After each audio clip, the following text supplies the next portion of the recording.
Olá, pessoal! Sejam muito bem-vindos a mais uma aula teórica da nossa metodologia Delta-Head. Hoje, vamos mergulhar em um dos conceitos mais poderosos e, ao mesmo tempo, um dos mais mal compreendidos do mercado de opções: o Open Interest, ou simplesmente OI. Nós vamos aprender a ler o Open Interest por Strike, não como uma simples tabela de números, mas como um verdadeiro mapa de posicionamento, um campo de batalha financeiro. O objetivo aqui é transformar esses dados brutos, esses números de contratos, em zonas de pressão psicológica e financeira.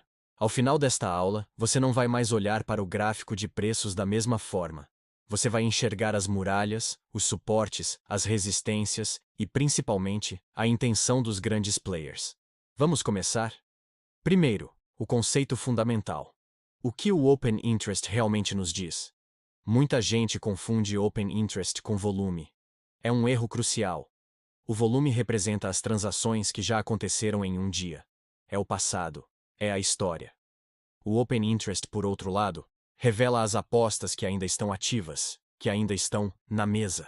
São os contratos que foram abertos e ainda não foram fechados, exercidos ou expirados. Pense nisso como um estoque de risco. Se um determinado strike, um determinado preço de exercício, tem um Open Interest gigantesco, o que isso significa? Significa que ali houve um grande compromisso financeiro. Alguém, ou melhor, muitos alguéns, montaram posições enormes e estão dispostos a defendê-las até o vencimento. Não é apenas uma transação, é uma aposta de longo prazo, uma posição estratégica.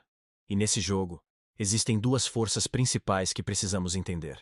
De um lado, temos os compradores de call, que estão apostando na alta do ativo. Do outro, os compradores de put, que apostam na queda. E no meio de tudo isso, equilibrando essa balança, está o market maker, o formador de mercado. Ele é a contraparte da maioria dessas operações, e seu objetivo é gerenciar o risco dele, o que, como veremos, influencia diretamente o movimento do preço. Agora, vamos visualizar a anatomia desse campo de batalha, comparando as calls e as puts. Imagine o gráfico de Open Interest por strike.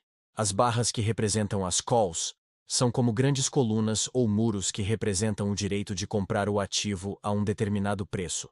Onde essas colunas de call são mais altas, temos o que chamamos de teto, ou uma forte zona de resistência. Por quê? Porque para o preço subir além daquele ponto, ele precisa superar a força vendedora daqueles que venderam essas calls. Principalmente os market makers, que não querem que essas opções virem pó e eles tenham que pagar o exercício. Eles vão vender o ativo à vista para segurar o preço abaixo daquele strike. Por outro lado, temos as zonas de proteção, as puts. Imagine colunas abaixo do preço atual que representam o direito de vender o ativo.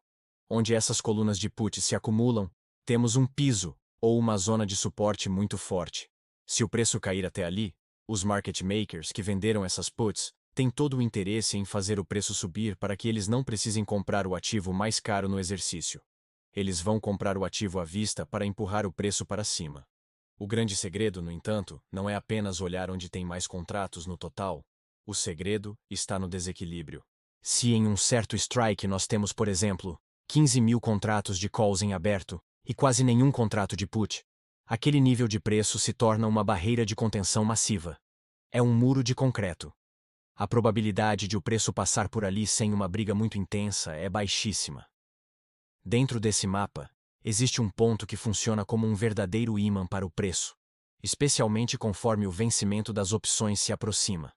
Esse é o strike de maior liquidez, o ponto onde o Open Interest, somando calls e puts, explode. Esse ponto tende a atrair o preço spot, ou seja, o preço à vista do ativo. Por que isso acontece? Porque é ali que a maior quantidade de dinheiro está em jogo. É o ponto de máximo interesse financeiro. Esse fenômeno é conhecido como pinning effect, ou o efeito de pregar o preço. Conforme o vencimento se aproxima, o preço tende a ficar preso, orbitando ao redor desse strike de altíssimo Open Interest. Isso ocorre porque os market makers, que têm a maior exposição ao risco, ajustam suas posições comprando e vendendo o ativo à vista, para garantir que o preço de fechamento no dia do vencimento seja o mais próximo possível do ponto onde eles tenham o menor prejuízo ou o maior lucro. Para eles, O cenário ideal é que o máximo de opções, tanto calls quanto puts, virem pó. E onde isso acontece? Exatamente no strike onde eles venderam a maior quantidade de ambos. Portanto, identificar esse strike de maior OI é como identificar o centro de gravidade do mercado para aquele vencimento.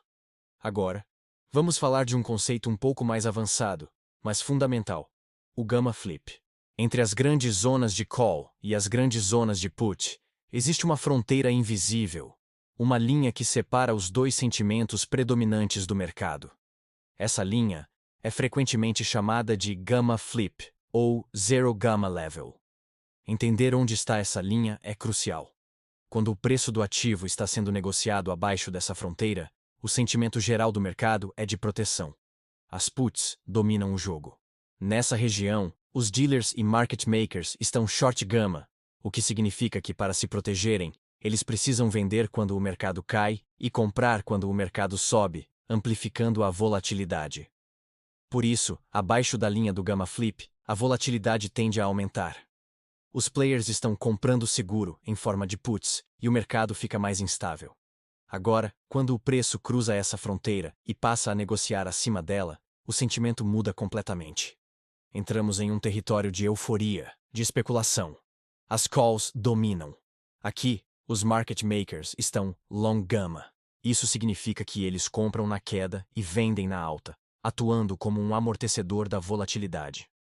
O mercado tende a ficar mais direcional, menos volátil, impulsionado pela busca de lucros na alta, o famoso FOMO, Fear of Missing Out.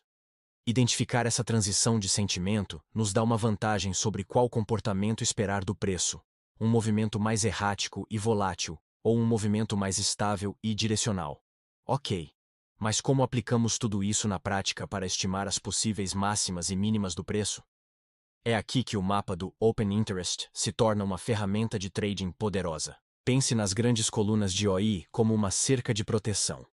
Quando o preço se afasta muito do seu ponto de equilíbrio e se aproxima de uma dessas colunas gigantes de OI, seja um teto de calls ou um piso de puts, a probabilidade de uma reversão, ou no mínimo de uma forte consolidação, é altíssima. Isso acontece porque o custo financeiro para romper essa muralha de contratos é enorme. Seria preciso um volume e uma força compradora ou vendedora descomunais para superar a defesa dos market makers naquele ponto. Portanto, esses picos de OI funcionam como excelentes referências para alvos de operações ou pontos de entrada para trades de reversão. Por outro lado, temos o conceito de vácuo de contratos. As áreas no gráfico de OI onde há pouquíssimos contratos em aberto, barras bem pequenas, são zonas de livre trânsito para o preço. Se o preço consegue romper uma muralha de OI e entra em uma dessas zonas de vácuo, a tendência é que ele acelere. Ele vai correr rápido, sem muita resistência, até encontrar o próximo grande bloco de contratos, a próxima muralha. É como dirigir em uma estrada. As muralhas de OI são os pedágios congestionados, e os vácuos de OI são as retas livres onde você pode acelerar. Para resumir tudo o que vimos hoje, quero que você saia desta aula com uma imagem clara na cabeça. O Open Interest é o estoque de risco do mercado. Olhar para o gráfico de Open Interest por strike é como ter acesso ao mapa de minas terrestres em um campo de batalha. Você sabe exatamente onde o terreno é perigoso, onde o preço vai encontrar resistência e provavelmente parar ou reverter. E, tão importante quanto, você sabe onde o caminho está livre, onde o preço tem maior probabilidade de acelerar e se mover rapidamente. Deixa de ser um jogo de adivinhação baseado apenas no preço, e passa a ser uma análise estratégica baseada no posicionamento e no interesse financeiro dos maiores players do mercado. Essa é a essência da metodologia Delta Head: usar os dados que o próprio mercado nos fornece para enxergar o que a maioria não vê. Espero que esta aula teórica tenha aberto seus olhos para o poder do Open Interest. Nas próximas aulas práticas, vamos pegar esses conceitos e aplicá-los em plataformas reais, analisando ativos e identificando essas zonas em tempo real. Continue estudando, revise este conteúdo e comece a observar o OI dos ativos que você opera. Você vai se surpreender com o que vai descobrir. Muito obrigado pela sua atenção e até a próxima aula. Não se esqueça de se inscrever no canal e ativar as notificações para não perder nenhum conteúdo. Um grande abraço.